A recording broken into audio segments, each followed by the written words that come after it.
দর্শক বন্ধু, আমার এই নিউজ চ্যানেলে আপনাদের প্রত্যেককে জানাই স্বাগত। কাজের মাসি, কাজের পিসি, পাড়ার কাকু কাকি সবার নামেই সম্পত্তি নাকি? আহা বেচারা অভিষেক, যুবরাজ বলে কথা, তার নামে এত কথা? বাবা, এসব দেখে শুনে আমাদের বরানগরের বিধায়ক সজল ঘোষ এবং মানিকতলার বিধায়ক তাপস রায় কি বলছে শুনবেন।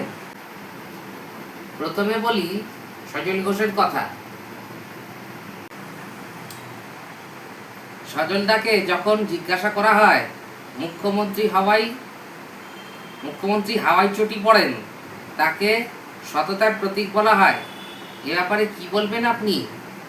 তখন তিনি বলেন, প্রাক্তন বলা অভ্যেস করুন, এটা দেখাবেন। তারপর তিনি কি বললেন আপনারা শুনুন। মুখ্যমন্ত্রী না, প্রাক্তন স্বভাব পরিবর্তন করুন, এটা দেখাবেন। কিন্তু প্রাক্তন মুখ্যমন্ত্রী যে সততার প্রতীক হাওয়াই চটি পরে ঘোরে, হ্যাঁ, 300 টাকার শাড়ি, 100 টাকার হাওয়াই চটি, হ্যাঁ 300 টাকার, ওটাও সদ নাকি? ওর থেকে বড় অসৎ ভারতে আর দ্বিতীয়টা পাওয়া যাবে না।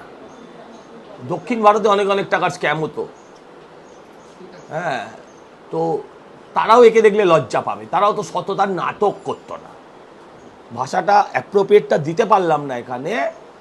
তারা সততার নাটক করতো না। এই সততার মুখোশ পরে, হাওয়াই চটি পরে 5 বছর আগেই তো 35টা প্লট ছিল হরিশ চ্যাটার্জি, হরিশ মুখার্জি। এখন বেনামে কাজের লোক, কাজের মাসি, কাকা, ওই যে কি কাকু, এদের নামে কত হয়েছে সেগুলোর তো হিসেব করতে হবে, তাই না? অরূপ বিশ্বাসের সম্পত্তির পরিমাণ যদি ঠিক করে খুঁজে দেখা হয় তাহলে ওর থেকে বেশি হয়ে যেতে পারে।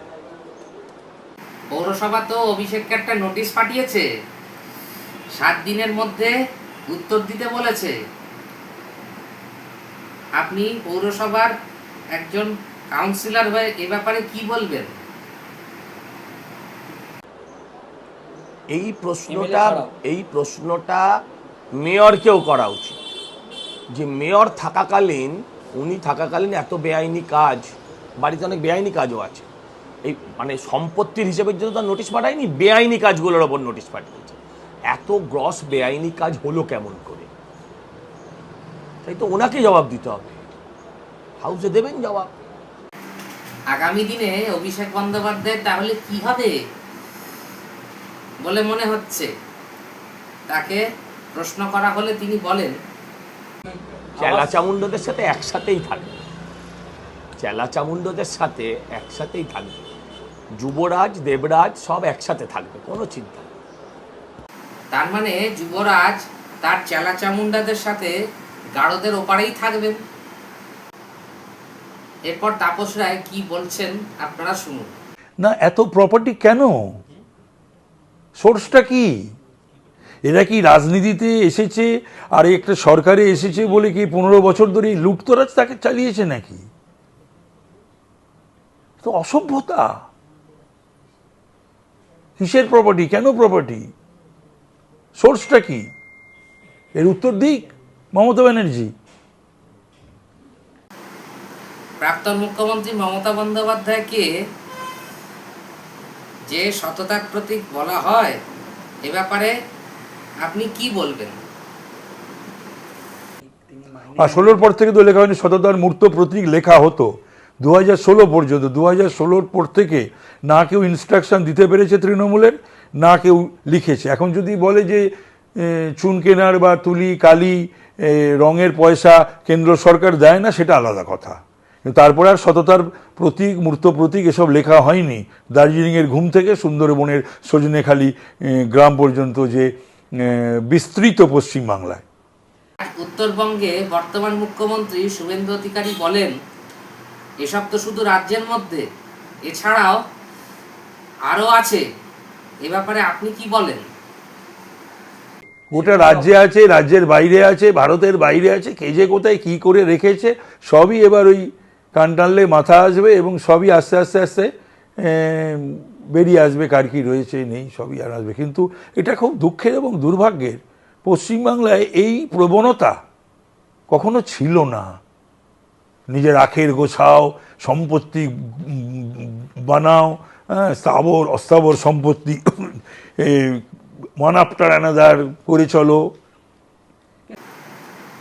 তারপর তাকে বলা হয়, আপনি অর্থাৎ তাপস রায় তো তৃণমূলে ছিলেন, কিন্তু আপনি তো অনেকেই করেনি, আমি আমার কথা কেন বলছে, আছে এরকম কয়েকজন। কিন্তু এই যে ব্যানার্জি পরিবার, মমতা ব্যানার্জিকে এর উত্তর তো দিতে হবে।